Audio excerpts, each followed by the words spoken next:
Do you feel that Tupac was killed due to representing or dabbling in the gang lifestyle instead of focusing on just his art?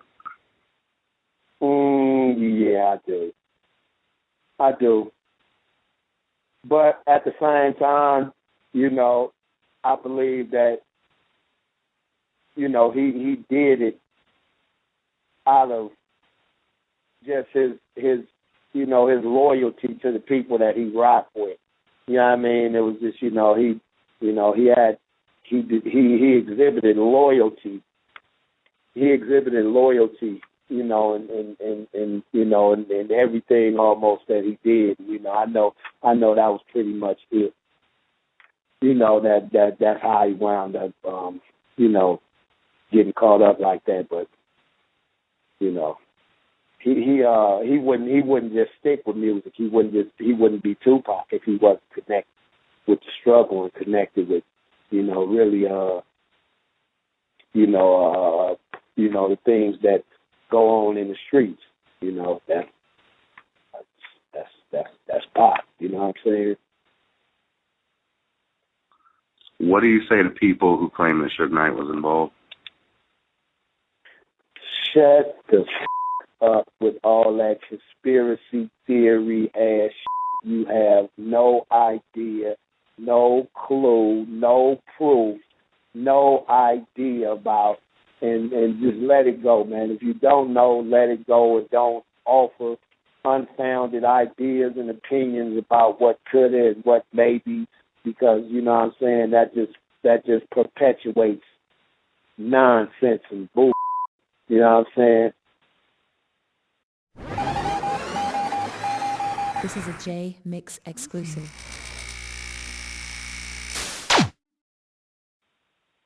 No doubt. Kind of talking about Suge and his situation, you have recently done a bit of a stretch yourself. What is it like to face over 100 years in prison? Man, that's probably about the scariest feeling that a person could ever encounter, in this lifetime. It's like, man, am I going to be able to mount the necessary defense, to extricate myself from this situation? And, will I be another statistic, that didn't deserve all these years, to wind up with, 1,000 years or, whatever the situation. So, it's very, very scary. And if you have no support, it can be very demoralizing. What got you through those times, and did you get support from people on the outside?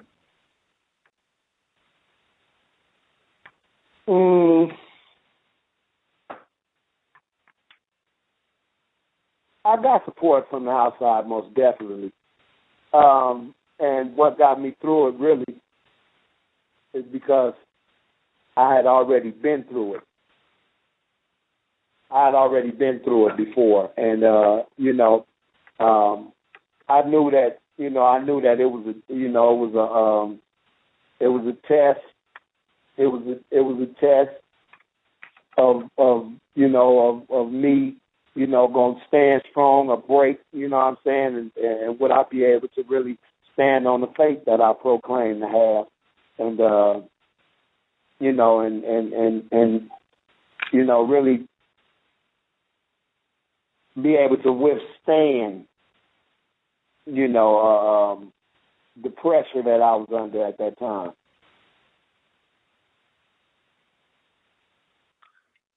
Is there any silver lining to doing time? Do you take anything away from that is positive out of such a negative place?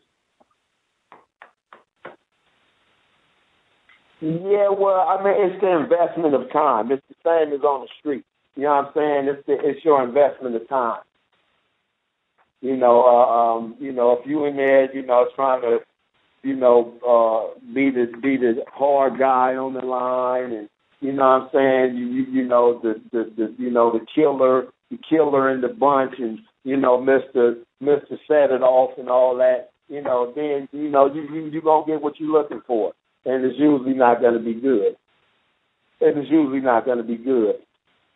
However, if you invest your time in becoming a better person first and foremost, you have to do your own rehabilitation. You can't wait for prison to rehabilitate you.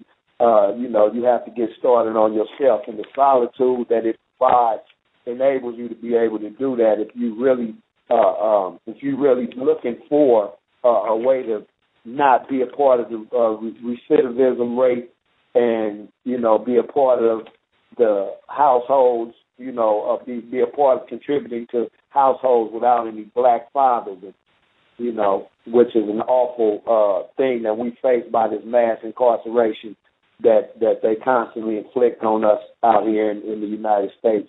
While proclaiming it's such a great place to be. Of course it is for them, because they make all the rules and enforce all the laws. However, getting back to the statement. Man. I get fired up about this.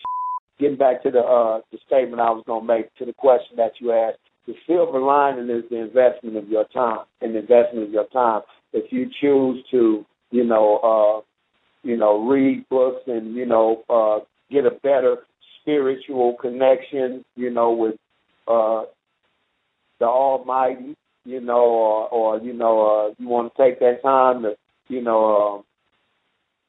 grow in other areas that the opportunity that I said that the solitude provides you, then you should emerge at least a more wiser person than you went in. And with wisdom, you're able to navigate around obstacles that theretofore present that you weren't able to understand or be able to circumvent based on the fact that you had no knowledge on how to defeat those obstacles. So yeah, the silver lining is in how you invest your time and what you invested in. Do you have a message for the youth that look up not just to you, but to their favorite artists or their favorite rappers?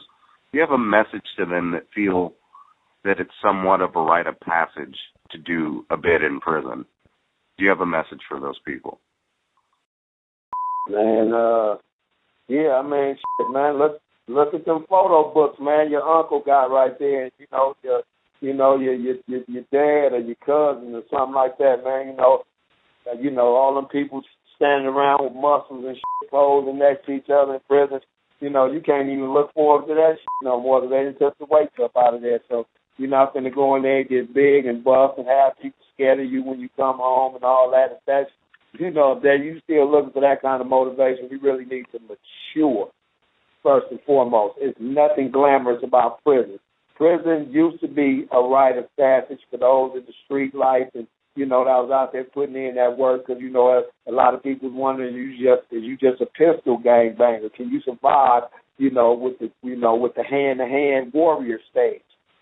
So it was looked at as a rite of passage at one point in time. But in this day and age, in prison, I just got out of there a couple of years ago, you have a bunch of drug addicts like you have out here. You have a bunch of young drug addicts that's not being able to pay their debts in prison, and they getting their whole car, their whole city, their whole set involved in drug transactions that they had nothing to do with, and that they have to take care of when this person has been and lied to everybody that he knows to get money. Oh, they going to kill me. I broke this guy's TV and I got to pay for it, and this, that. They told all the lies to all their girlfriends, mamas, aunties, and all that. And now the shit hit the fan, and now they got to stand up, and everybody got to get involved behind some junkie who couldn't control his addiction, which you can't because it is an addiction.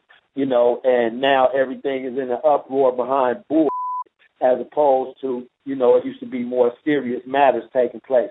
One good thing now is that I just talked to one of my homeboys in there, and they saying they was letting a lot of the brothers out and a lot of the Chicanos out that's been locked up in those SHU programs, the secure housing unit programs for the last 25, 30 years with those indeterminate SHU sentences and stuff like that. They're now starting to let those guys out, and those guys are coming back to the line, and as opposed to the line being the main line, and as opposed to those guys getting back on the main line like they used to and start politicking and, starting, racial tension and things like that. I was told they was out there having softball games, with each other and, just really chilling and, dialoguing and things like that. So, it's not the big bad penitentiary anymore.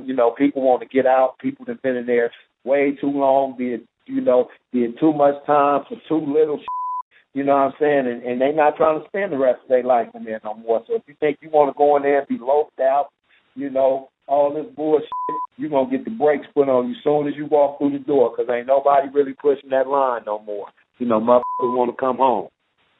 So cut it out. And take some skinny-ass jeans and T-shirts off.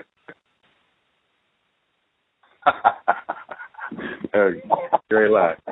Great line.